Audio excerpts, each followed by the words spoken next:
पान के पौधे को घर में लगाना बहुत ही आसान होता है। पान के छोटे से पौधे से आप कई सारे पौधे बना सकते हैं। पान के पौधे में इस तरीके के एरियल रूट्स निकलते हैं जैसे मनी प्लांट में निकलते हैं और इस पान के पौधे को बहुत आसानी से आप लगा सकते हैं। लेकिन कई लोगों की क्वेरी है कि पान के पौधे को किसी भी तरह से लगाओ, वो लगते ही नहीं हैं। आज के वीडियो में मैं आपको बताने वाली हूँ कि किन ज़रूरी टिप्स का आप ध्यान रखेंगे जिससे आप पान के पौधे को घर में लगा सकते हैं। मेरे घर में पान का पौधा लगा हुआ है और बहुत आसानी से ग्रो हो जाता है, बिना केयर के। ज़्यादा केयर नहीं करनी पड़ती, लेकिन हाँ कुछ विशेष चीज़ें हैं जिनका ध्यान रखना पड़ता है। यदि आप पान का पौधा अभी आप लेकर आएंगे नर्सरी से तो आराम से आप लगा सकते हैं, क्योंकि मानसून में इसकी ग्रोथ अच्छी होती है और मानसून में यानी बारिश में पौधों को लगाना इजी होता है। तो अभी आप पान का पौधा नर्सरी से 50 से 60 रुपए में मिल जाएंगे, आप ख़रीद कर ले आइए। वैसे तो पान की बहुत सारी वैरायटी होती है, लेकिन इन वैरायटीज़ के पीछे ना जाकर किसी भी पान के पौधे को आप ले सकते हैं और ये बहुत ही शुभ होता है घर में लगाना। किसी भी पूजा पाठ में हम पान के पत्ते को ज़रूर शामिल करते हैं। देखिए कुछ इस तरीके से इसकी रूट्स निकली हुई हैं। अब पहली चीज़ हम ये देखते हैं कि किस तरीके के कंटेनर में इसे लगाना है। यदि आप बालकनी में या टेरेस पर इस पौधे को लगा रहे हैं तो आप 6 से लेकर 10 इंच के बीच का ही गमला रखिए। प्लास्टिक और मिट्टी दोनों ही गमले में आसानी से लग जाते हैं। मैंने प्लास्टिक के 6 इंच के गमले में लगाया है और इसकी ग्रोथ बहुत ही अच्छी चल रही है। तो यदि आप बहुत बड़े या बहुत छोटे गमले को रखेंगे तो बहुत छोटे में तो ये लगेगा ही नहीं, और बहुत बड़े में यदि आप लगा देंगे तो हो सकता है इसकी रूट्स कभी ओवर वाटर की वजह से जलने लगे या फिर गलने लगे। तो 6 से 8 इंच के बीच का कंटेनर इसके लिए ठीक है। दूसरी चीज़ ये है कि पौधा यदि पहले से आपके पास लगा हुआ है तो इसमें आप गुड़ाई करेंगे हर एक 15 दिनों पर, जैसे अभी मैंने आपको करके दिखाया था। वाटरिंग कितनी करनी है इस बात को जानना ज़रूरी है। देखिए मिट्टी को टच करने पर मिट्टी यदि हाथों में लग रही है तो अभी आप इसे पानी नहीं देंगे, पानी एक दिन रुक करके देंगे। तो जब कभी भी आपको पानी देना है मिट्टी को चेक करके देना है। मिट्टी हमेशा वेल ड्रेन बनानी है और ऐसी बनानी है कि जब आप पानी दें तो मिट्टी में पानी रुके ना, बहुत आसानी से ड्रेनेज से निकल जाए।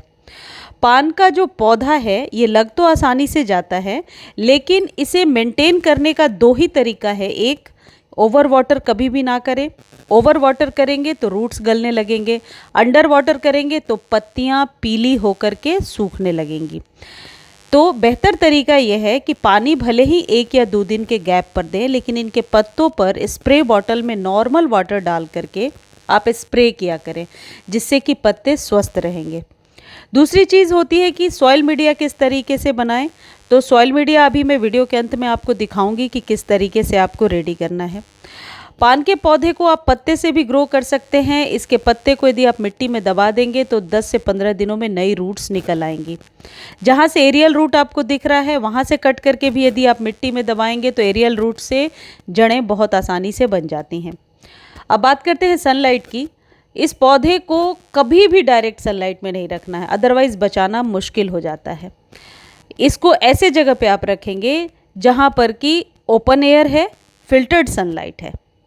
यदि ये पौधा पहले से आपके पास लगा हुआ है तो हर एक 15 दिनों पर 1 चम्मच वर्मी कंपोस्ट और 1 चम्मच स्टोन डस्ट इस पौधे को देंगे। यदि स्टोन डस्ट नहीं है तो आप इस जगह पे पान के दुकान पे जो चूना मिलता है वो चूना भी आधा चम्मच पानी में घोल करके महीने में 1 बार दे सकते हैं।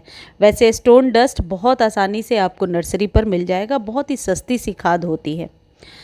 और अगली चीज़ ये है कि जब आप फर्टिलाइज़र, वाटरिंग और धूप का ध्यान रखते हैं तो एक चीज़ और ध्यान रखिए कि इसे बार बार इसके लोकेशन को चेंज मत कीजिए।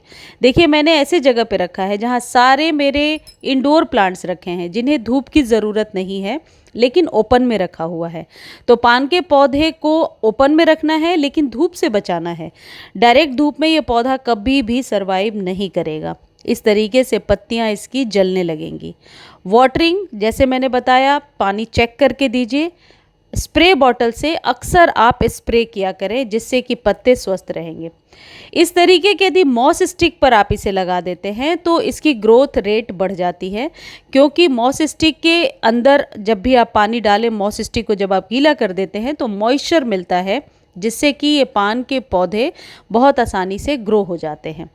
अब सॉइल मीडिया की बात करें तो यदि आप 40% गार्डन सॉइल ले रहे हैं, कोई भी गार्डन सॉइल ले सकते हैं, और इसमें आप मिलाएंगे कम से कम 20% वर्मी कंपोस्ट। यदि वर्मी कंपोस्ट नहीं है, घर में खाद बनाते हैं तो वो खाद मिला सकते हैं, गाय के गोबर की खाद आप मिला सकते हैं। देखिए ये 5 केजी का वर्मी कंपोस्ट का पैकेट है, बहुत आसानी से 50-60 रुपये में आपको नर्सरी पर मिल जाता है।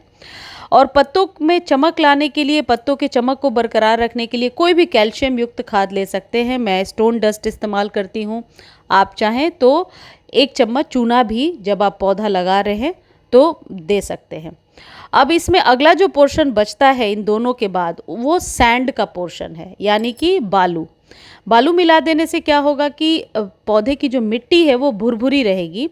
कभी भी जब आप पानी डालेंगे तो मिट्टी कीचड़ सी नहीं होगी और मिट्टी में पानी जमा नहीं होगा।